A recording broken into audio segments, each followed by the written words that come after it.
บ่จันหั่นคือพอบ่จันหั่นเราบ่สบายแบบตากับตัวหั่นน่ะเรืองหมดเอ่อแล้วน้องก็บีไปบ่ดีเนาะแล้วน้องก็ไปส่งแม่ไปขอยาพี่น้องอยู่บ้านอะไรนี่เขาเจ้ามีแล้วก็ไปขอน้ำเพิ่นอ๋อเอามาต้มกินเนาะโดยอืแบบมมันคือเป็นแบบใดแบบมันเรืองมันนะขยันหยังเขาเอิ้นว่าบางคนก็เป็นตับ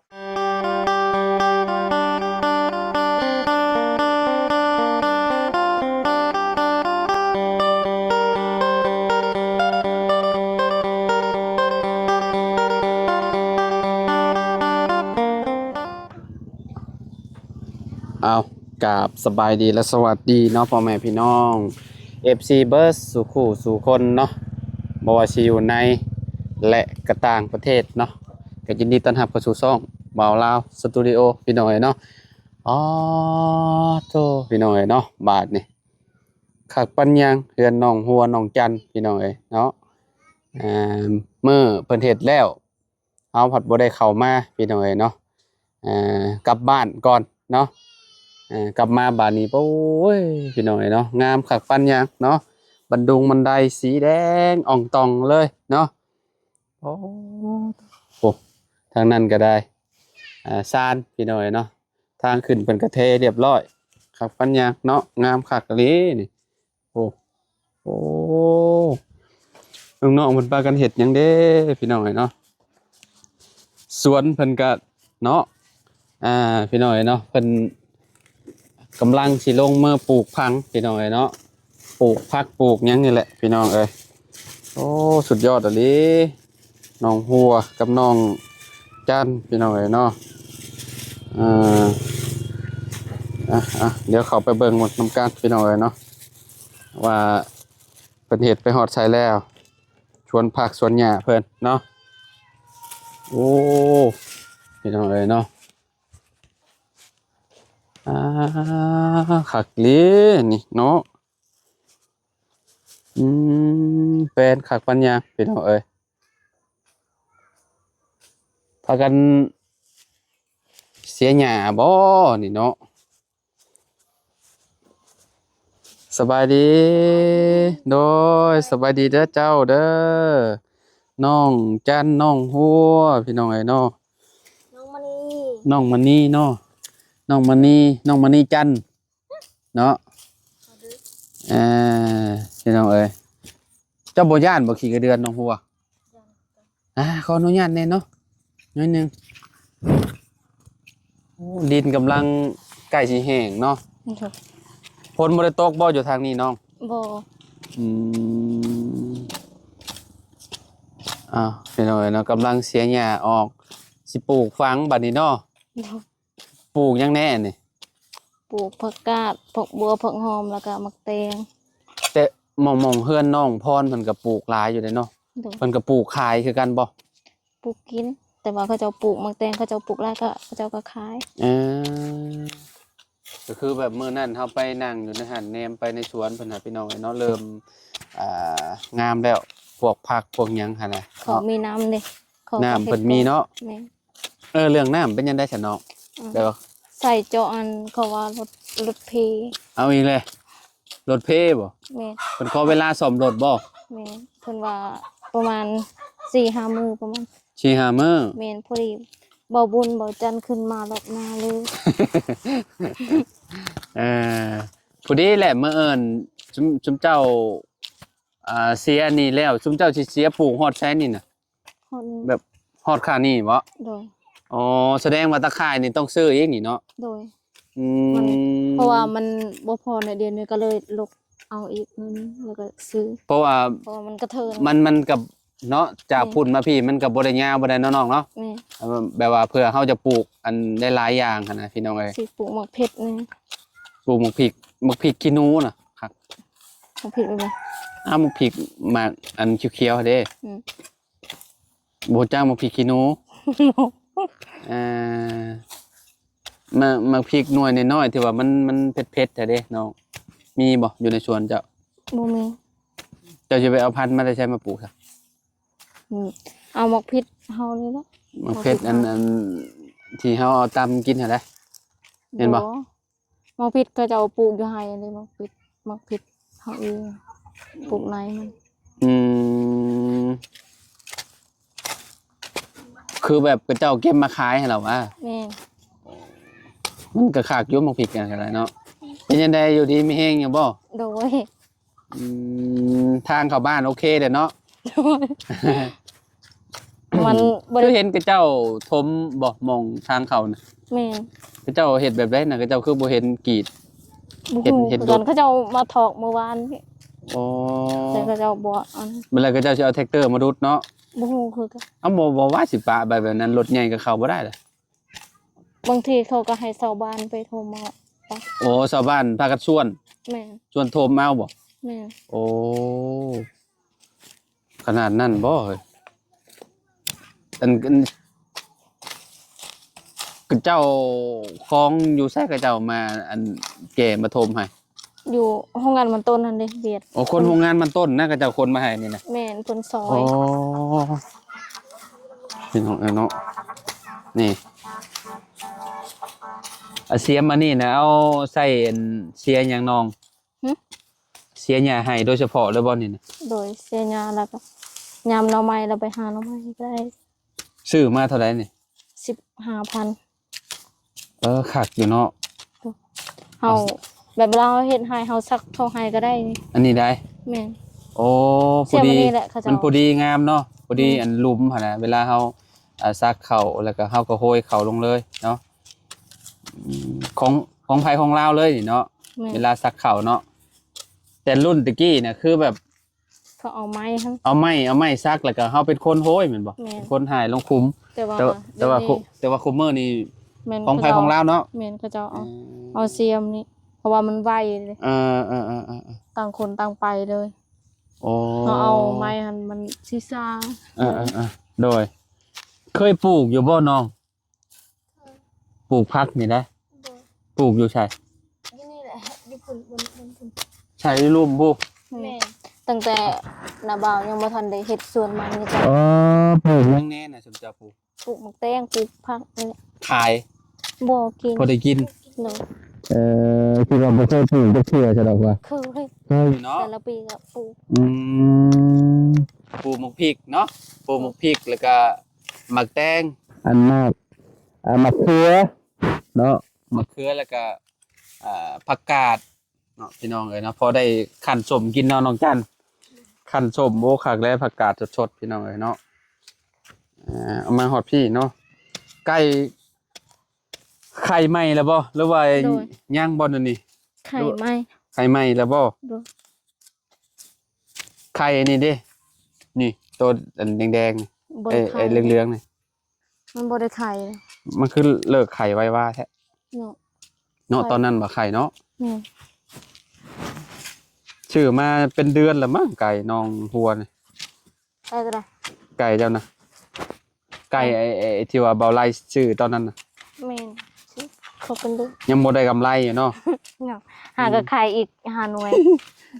ไข่ตอนนั้น7หน่วยละปะ ไ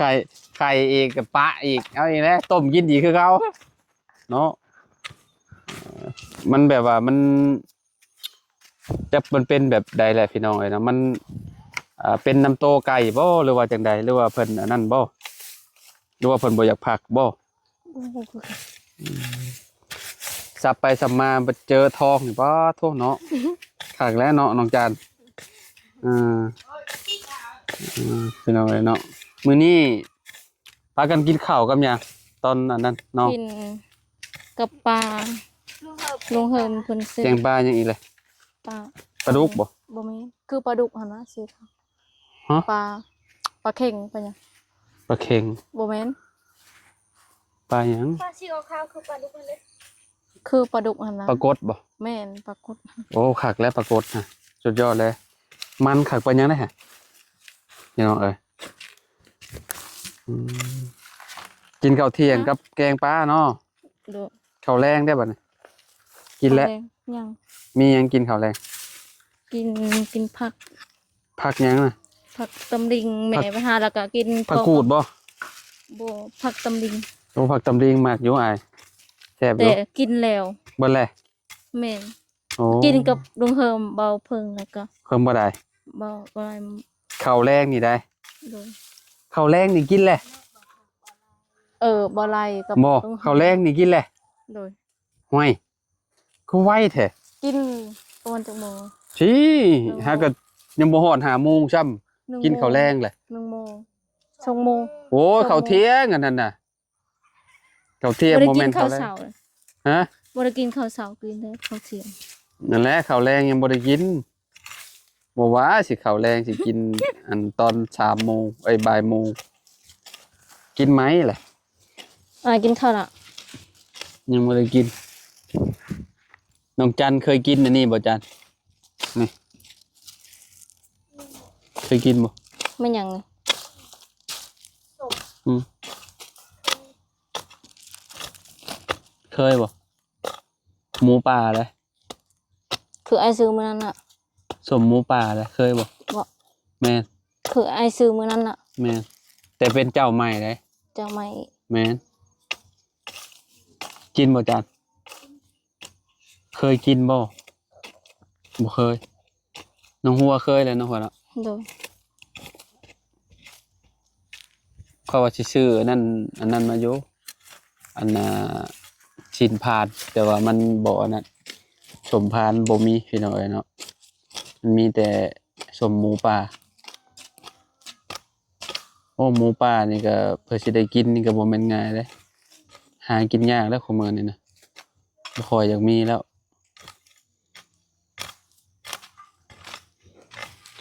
เวลาเฮาสิปลูกก็น่าสิงามอยู่ดอกพี่น้องเอ้ยเนาะเพราะว่า เวลาเฮารดน้ำมันสิบ่ไหลคักปานหยังบ่นี่ มันค่อยไปนี่เนาะ เฮ้ยเนาะหัวเออนี่แหละพี่น้องเอ้ยเนาะนี่มันดินมันค่อยลงมาแบบนี้นะนี่แล้วเจ้าต้องเฮ็ดอันน่ะอยู่พี่ขนานอยู่หลุมพี่แต่แถวเทิงเจ้าต้องเฮ็ดอันชวนมักแตง โดย อันคุมมันพี่น้องเอ้ยเนาะพี่น้องเอ้ยเนาะพอคักอยู่นี่เนาะเสียบนี่คมคักเลยพี่น้องเอ้ยเนาะยอมรับว่าแบบจวดจ้าดขนาดเลยเนาะมื้อนั้นข้อยเห็นเจ้าอันมียาพิเศษให้ซุมบ่บุญสารวัตรบ่ห่างไม้บ่ โดย เออ อัน มันเป็น บ่แม่น ห่างหยังอันนั้นเนาะ หักไม่ที่แบบคือพออายบ่จันฮะคือพอบ่จันนั้นเราบ่สบายแบบตากับตัวหันนั้นเรื่องหมด เออ แล้วน้องก็ บีบ่ดีเนาะ แล้วน้องก็ไปส่งแม่ไปขอยาพี่น้องอยู่บ้านอะไรนี่ พระเจ้ามีแล้วก็ไปขอน้ำเพิ่น อ๋อเอามาต้มกินเนาะ โดย อืม แบบมันคือเป็นแบบใดแบบมันเหลืองมันนะขยันยังเขาเอิ้นว่า บางคนก็เป็นตับ เป็นตับ แม่นตับบ่ดีบางคนมันก็มีหลายอย่างแหละมันก็มีหลายปัจจัยคือกันอ๋อคือพ่อบ่จันเพิ่นบ่สบายเนาะ แม่ ก็เลยเอาหางไม้ให้อืมก็พี่น้องเอ้ยเนาะคือลองเบิ่งเนาะ แม่น้องก็มูเพราะว่าหลายคนแบบกระโตเรื่องหั่นน่ะเขาจะเอากินหากไม้ตัวนั้นละเซา อ๋อแม่นบ่ น้องก็เลยเอาให้แหละมันก็เป็นบางคนเนาะบางคนก็เศร้าแบบพยาธิตัวที่มันถึก บ่เจ้าฮู้มาแต่ไสอันหากยาอันนั้นน่ะตะกี้แต่ก่อนเอาเจ้าเอาให้ไปต้ม บ่พอนั้นพอน้องคณะเราฮู้แล้วเราก็บอก อ๋อก็คือเราแนะนำให้ แม่ อ่า เพราะว่าเพิ่นอยู่ในหันนั้นเพิ่นถ้าเพิ่นว่าเพิ่นได้ออกหันเพิ่นอยู่เฮือนนี่เพิ่นสิฮู้หมดหากไหม พ่อเจ้านี่ได้เป็นห้างเราเป็นหมอพื้นเมืองบ่ ค่ะก็เป็น เติบหนึ่งแล้วเนาะ แม่นเราเคยเป็นปัวคนลายอยู่ อื คน มดีบ่ ดี โอ้ แต่ว่าเพิ่นอยู่ในหันแบบเป็นเนาะ โอ้คะแนนว่าเราออกมานี่เราหาอันห้างไม้ขายก็โอเคได้เนาะแบบ แต่ ว่า บางคนนั่น ครับ พอได้ปินปัวแล้วเขาก็เศร้าเขาก็ บ่ได้ให้หยังแล้วพ่อก็บ่ได้ว่าหยัง โอ้แบบว่าต่างซอยเพิ่นเนาะ แม่น เราแบบฮู้จักแบบว่าหากไม้นะนี่คือแบบเป็นหมอแบบว่าเปรียบเทียบกับหมอพื้นเมืองเนาะ แม่น แต่ว่า ผู้ใดที่เป็นไม่หยังก็ดีหมดเพิ่นเลยกลัวนะ สมมุติว่าเป็นโรคกระพุ้งกระเพาะนี่ ก็ คือแบบเราสามารถหาหากไม้ให้ได้บ่ ก็ แบบว่าเฮาเป็นกระเพาะเนี่ยนะ บ่ฮู้คือกันบ่เคยเห็น เราน่าสิฮู้อยู่อ้ายว่าคิดว่านะ บ่ฮู้คือกัน แต่ว่า เอาขนาดว่าอันโตหลอกโตเหลืองเรายังสามารถแบบอันนั้นได้ แบบผู้ใดที่แบบป่วยหั่นน่ะบ่สบายแบบมันเป็นไม่หยัง อืม เป็นหยังแบบหมอเขาเฮ็ดหั่นน่ะเขาใส่เขาป่วยใส่ยาไม่หยังหั่นน่ะเราก็ป่วยได้ เขาใส่ของใส่หยังนี่บ่ แม่น ดีบ่ ก็บางคนก็ดี คะแนนมันถูก แม่น พี่น้องไอ้เนาะโอ้เราเป็นหมอพื้นเมืองเนาะ แต่ว่าบางทีเราอาจสิแบบเอ่อ เราฮู้หมดหัก เฮียน หักไม้ ฮู้มานำคนอื่นหั่นน่ะพี่น้องไอ้เนาะ เพราะว่า เรียนอยู่แต่ผู้ใหญ่ แบบว่าพ่อเนาะอย่างเช่น แบบ พ่อแม่แบบนี้ บ่สบายมันยังเราก็แบบเข้าปากมันยังแบบเป็นตุ่มเราก็เป่า แบบเป็น ได้ อีชูกอีไซนี่สามารถหายได้เนาะ แม่นเราเป่า อื เป่าได้ ม มันก็สิหาย หลายคนพอไปปัวแบบ ปัวบางคนเพิ่นก็บ่ได้ให้เงินเนาะ แม่น บางคนแบ ปั บ ดปัวเขาดีเขาเศร้าแล้วเขาก็ประมาท ประมาทเว้าใส่เฮาอีก แม่น โอ้ ว่าบ่ดียนยาเจ้ามันดี มันเศร้าเอง โอ้ แล้วพ่อก็บ่ ย ได้ว่า เนาะพี่น้องเอ้ยเนาะ พ่อก็บ่ได้เอาหยังหลายเงินกะแสนหนึงบางทีก็50,000ล่ะ อ่า ไก่ตัวหนึงก็บ่ได้เอา แล้วก็เหล้าหันตุกหนึง ก็บ่ได้เอาหลายปานใด แต่ว่าเฮ็ดเฮาแบบ แม่นหมอแต่ละคนก็ต้องมีหั่นแหละ มีค่าครูค่าค่ายแหละพี่น้อง แม่ คือว่าแหละเนาะบางหมอน่ะเฮงบางหมอเฮงเว้าร้ายบางหมอน่ะ แต่ละคนแบบเฮาเศร้า อืม เฮาแบบเฮาป่วยผู้ใดไปปัวกับบ่ได้เศร้าว่าพอน้องไปปัวและเศร้าเขาก็ต้องคิดสิเอาลายอยู่แล้ว แต่ว่าพอน้องบ่ได้เคยเอาลายจากเขา แล้วแต่เจ้าสิ ให้ เขตเห็นบุญคุณเฮาเนาะ แม่น อืม ขอแต่เขาเศร้าหั่นนะขอแต่ให้เพิ่นเศร้า อืมโอ้เราเป็นหมอเด้อพี่น้องเอ้ยเนาะหมอพื้นเมืองเนาะหมอปุงหมอเป่าว่าซั่นซะพี่น้ เรา องเอ้ยเนาะ ขึ้นภูนี่แล้วฮู้หมดหากไม้ พวกหาไม้ ย ยังดียังเนาะ แม่น โอ้ พ่อน้องตอนน้องยังน้อยน้องเคยขึ้นภูนำพ่อหั่นพ่อก็สอนเบิดว่า ม อันหากไม้ตัวนี้อย่าดีนั่นดีนี่พ่อก็เคยสอนว่าดี แต่ก็บ่จื้อพ่อเคยบอก แต่ว่าบ่จื้อ บ่บัดเล่าออกมา ผี เจ้าอันน่ะเด้อหัวเด้อศึกษานำเด้อเอ้า ผู้ใดที่แบบเป็นผี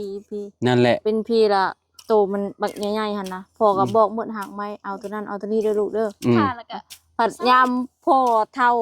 อืม นั่นลูกอาจสิได้เห็นฮู้ เจ้าก็แนวมันแหละเนาะบัดแบบเพื่ออนาคตเด้สมมุติว่าอันเจะเป็นโรคนั่นโรคนี้ แม่ เนาะมาเอามารักษาตัวเอง แม่งอดโตดเฮานี่พ่อก็เป่าได้เบิด อืม ที่เข็บมีหยังก็ สามารถหาย มีเศร้า เออ เป่าแล้ว ก็เศร้า ประมณ1นาทีก็เศร้าแล้ว 1 นาที แม่น ป๊าด น้องก็เคยที่เข็บตัวแต่พอได้เป่าหันบ่ได้เจ็บเลย บาดเดียวเลย แม่นได้นอนเฉย บางคนนี่โอ้คันว่าบ่ถูกนี่มัน อัน ครบ น่ะเบา โอ้ ของน้องอะนะจนให้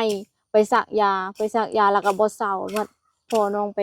เป่าหั่นนะเศร้าได้นอน เศร้าเลยได้นอนเลย แม่น อ่า หลายคน บางคนก็ให้ห้องพ่อห้องแม่ที่ เพิ่นเจ็บ แม่นที่เข็บ อืม โตดหั่นนะ แม่น เจ็บและ เวลา เขาไปเอาพ่อน้อง ขี้เข็บหรือแมงงอนมันตอดนี่ สมมุติว่ามันตอดนะมองหน้าแข้งนี่พี่มันแล่นขึ้นมาจนเทิงพี่ นี่น้อง มองขี้แห่พี่ มัน พอจนไห้ข่อยเจ็บ มันกัดจนในคอในป้าจนอยู่แล้ว อืม แล้วก็ในตีน ช่วงนั้น กลางเขียด ขี้เข็บลายพี่น้องมันแบบมันบ่อึดเด้พี่น้องเอ้ย เจ๊ เนาะ ว่าตีได้ มันอยู่แถวเฮือนแถวซานนี่เวลา พ่อบ าง ได้ ทีอยู่ในบ่อนนอนาง พ่อบเอ ที งใน นะ เป่าแล้วก็ได้น เนาะ อน อยู่ในบ่อนอยู่บ่อนเช่าแบบนี้นะอ่ะพี่น้องเอ้ยเนาะตอนนี้ก็ยังเหลืออยู่หย่อมเดียวนี่แหละพี่น้องนี่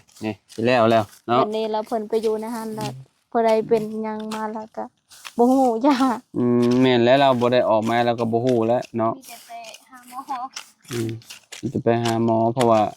อันสมมุติว่าสิไปหาหางไม้ก็สิไปหาทางใดอยู่แต่ในเรือนจำเด้เนาะ ถึงพอสิบอกไปหาพอกับพอบอกกับบ่ฮู้บ่จื้อ อืม ว่ามันเป็นแบบใดแบบ นั่นแล้วเจ้าอัน พ่อเคยบอก บ่ ต จื้ ล อ อด เอา ตอน เนาะ น้องอยู่หันคืนผูน้ำพ่ ว่า อ ต้นไม้ต้นหยังมันดีหยัง ว่า หั้นนะ ต้นไม้ อันนี้หญ้านี่ก็จะว่าเป็นยาบ่จักนี่ที่ว่าซับออกนี่แถวต้นอันนี้นั่นนี่แม่นเบิดแหละแต่ว่าเฮาบ่ฮู้มันซื่อๆพี่น้อยเนาะแม่นบ่เนาะ อืม อืมเป็นหาก ข ยุ นาด งหากยา แม่ยังเราะแล้วเคยได้บ่ปวดเราะหลาย รัก บ้านหลาย ต้นหญ้าของหญ้าคิ้วก็ดีเบิดแหละเป็นยาพื้นเมืองเบิดแหละฮักแบบว่าเวลามีหยังบาดมือน่ะก็เอามาอันคัดเลือดคันหยังก็ได้คือกันต้นหญ้าคิ้วเนาะพี่น้องเอ้ย นี่ต้นหญ้าคิ้วนี่มีประโยชน์คือกันนี่ก็เจ้าว่าดีกระเพาะคือกันนี่แต่ก็เห็นก็เจ้าอันเว้าใน TikTok ดอกว่า นี่ต้นหญ้าคิ้วนี่ก็ใช้ได้คือกันมันสมานแผลได้คือกันเจ้าว่าพี่น้องเอ้ย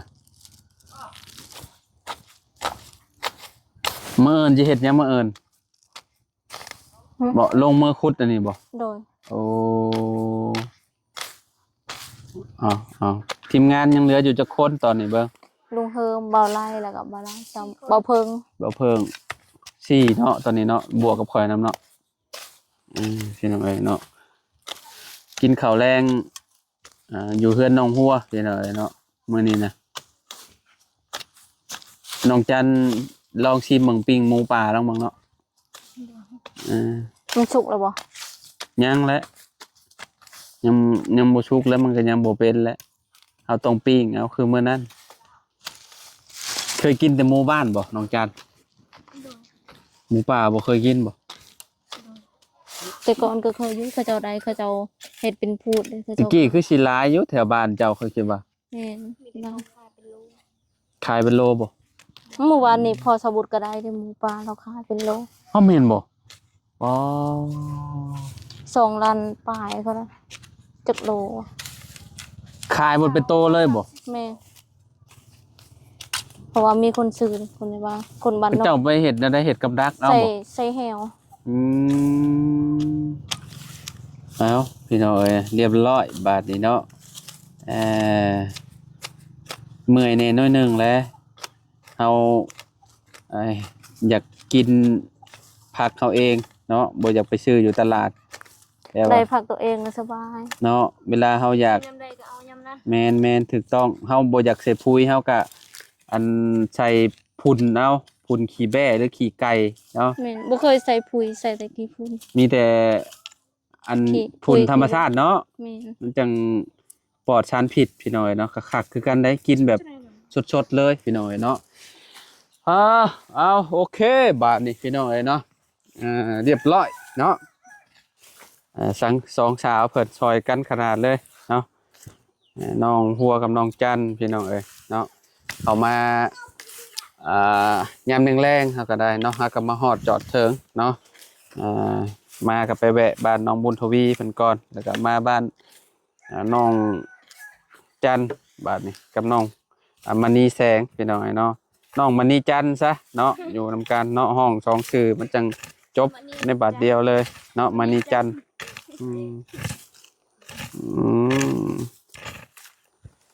สามารถเอาไปมาร์เก็ตอันนั้นได้อันนี้นะมันเวลาอันหญ้านี่นะพี่น้องเนาะคะแนนว่าเฮาอันนั้นมักใส่น้ำเนาะโอ้เอามาฮดบาดนี่โอ้สุดยอดพี่น้องเนาะใส่เวลาจักมื้อนี่น้องอันเสียหญ้านี่ 3 มื้อสิ อยู่นี่ได้ เพราะว่าเฮ็ด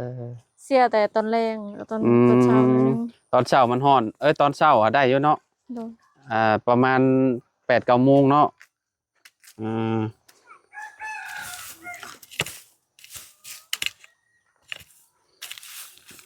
ประมาณนี้แหละพี่น้องนะตะข่ายเพิ่นก็ยังบ่พอเพิ่นว่าเนาะยังหลายเติบไปใช่พี่น้องเอ้ยอ้าวน้องโดยน้องจันเนาะเอาไปปิ้ง เนาะ โดยไปพี่น้องเนาะอยู่ดีมีเฮงบ่สุขูสุขคนเด้อพี่น้องเด้อพบพ้อกันคลิปหน้าเนาะเอาสบายดีเนาะ สบายดี ไปพี่น้องเนาะ